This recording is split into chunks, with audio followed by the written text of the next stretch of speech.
In society, there's almost like a pride in working really hard and in being tired. And there's really an internalized shame, I think, around feeling good.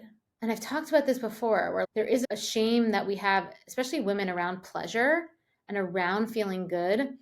And it's almost like we want the proof that if we feel good, we're not going to get punished for it in whatever way that is. And so we need to push ourselves so hard to the edge, or we need to feel so depleted in whatever way that is for you, before we allow ourselves to release. So we're seeing it as a release rather than as a resourcing of how we deserve to be. Like it's our birthright to feel good. And I'm not saying feel good or we just lay back and get grapes fed to us. Like, oh my, that's not what I mean.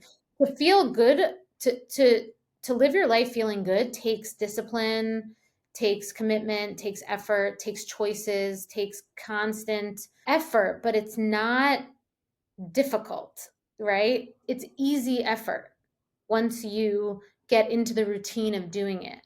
And I think that a lot of reasons why, like one of the objections to self-care is this internalized shame around who am I if I'm not struggling and need to have self-care as a way to release. And that's a question I ask my clients a lot when I work with people. I always say, ask yourself, who are you if you weren't this?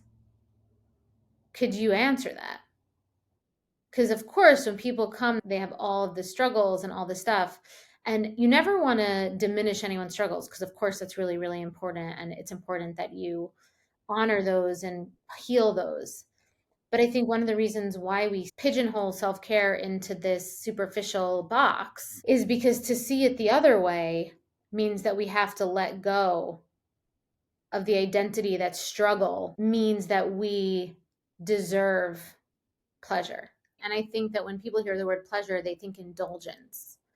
That isn't the case, right? It's like when I work with clients and I say, oh, you can have pleasure from what you like every day. And there's a fear around that, like, oh my God, but I'm going to lose control. It's like those two things don't have to mean the same thing. You can enjoy and not overindulge. You can have pleasure and not have to indulge in it, right? It doesn't have to be this thing where I have to make it a whole day event. You can have little tidbits of pleasure in your life every day, of ways to resource self-care every day, whether that's like a 20-minute walk around the block, putting on your headphones and listening to whatever. And it doesn't even have to be your cliche self-care stuff.